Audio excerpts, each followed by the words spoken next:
The St. Louis Cardinals have found their replacement from Yadier Molina, and they took him from their arch rival, the Chicago Cubs. It is Willson Contreras, 5 years, $87.5 million. I'm Tim McMaster, along with Katie Wu, the Athletics Cardinals reporter. We are here at the winter meetings. We're getting into that whole Cubs thing, but let's start with just how this came together.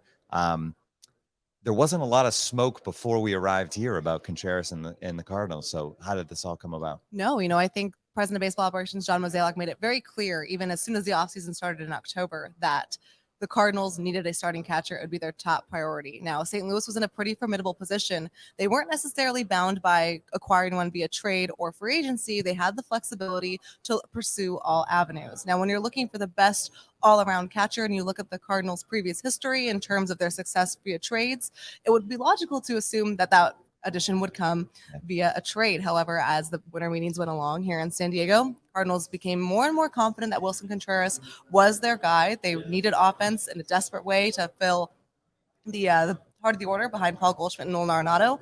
And by acquiring Contreras, they essentially filled both of their biggest needs with one move. Now, Yadier Molina, all time, maybe the best defensive catcher of all time.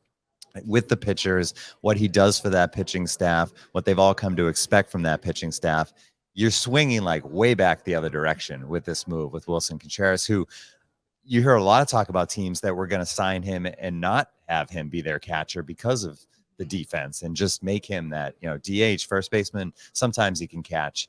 So how did the Cardinals come to grips with that within that, front office, that we can go from Yadier Molina to Willson Contreras defensively? Right. It is a little bit of an uncharacteristic move because Willson Contreras is largely regarded as the top free agent catcher from an offensive perspective, but the defensive skills, especially in terms of pitch framing, seem to be lacking. And the Cardinals have always been a team that has valued defense heavily. So when you're looking at Contreras and you're looking at the overall makeup of the Cardinals lineup projected for 2023, it became evidently clear that the offense was going to be weighed more heavily than the perceived defense. He still has a solid arm. He can block pitches.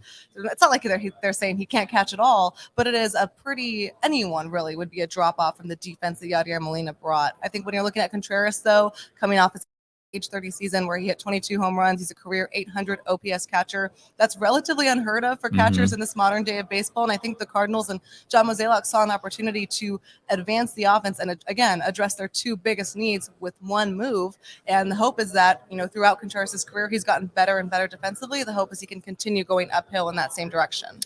The other thing that I referenced at the top is the Chicago Cubs. And obviously we're in a spot here where this rivalry has swung back to St. Louis after a little while where the Cubs have taken it. But I don't necessarily think like Mozeliak in the front office thinks that maybe they do, but the fan base has to be extra excited about this. And those North Side fans in Chicago, it just must sting.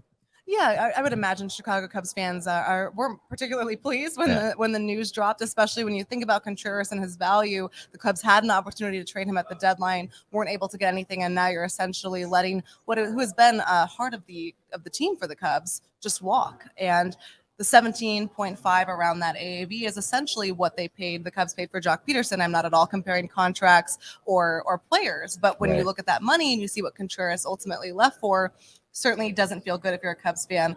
Really doesn't feel good to know he's going to be a Cardinal. On the flip side, I think Cardinals fans are pretty excited. They've seen Contreras and his competitiveness, a trait that Ollie Marmol had spoken on previously in the week, how much they love that, his grit, his will to win. Cardinals are always looking for players like that. It is certainly going to be no easy feat to go in behind the plate and fill the hole that Yadier Molina left. But I do think that Cardinals fans are excited overall for the charisma and, of course, the bat that he brings. One more thing, it feels like with this move, the Cardinals, clear favorite, I think, in the Central. We'll see what the Brewers do, but what else do they have to do because the Cardinals think bigger picture than division, right? They're always thinking World Series. So what's left for this team to do this winter? At least they should. They should think bigger picture than the division. I think when you're looking at the Cardinals, they have 6 starting pitchers is what John Mozeliak described, but they certainly could still add more, especially in the swingman role, a pitcher that's versatile and could both spot start and fill some long relief. You're looking at their outfield. It's currently projected for Tyler O'Neill, Dylan Carlson, and Lars Nootbaar, with top prospect Jordan Walker getting perhaps a pretty significant chance to win an opening day roster spot come spring. Now, if you are looking at that outfield, two big question marks. You're looking for a bounce back season from Dylan Carlson, who wasn't necessarily down by any means, but certainly a much higher ceiling is expected of him. Tyler O'Neill had a really unfortunate 2022 in terms of injury and performance. He's going to be a huge part in that lineup. If you're looking at where the Cardinals stand in their heart of their lineup right now with Goldschmidt, Arenado, Contreras, and then Tyler O'Neill, that's all of a sudden a very powerful lineup. But the Cardinals really need the 2021 version of Tyler O'Neill. So he is, I think, their biggest question mark. They could address the outfield by adding a veteran outfielder to provide some stability, but I do think that Lars Nootbaar is going to carry a significant weight coming forward.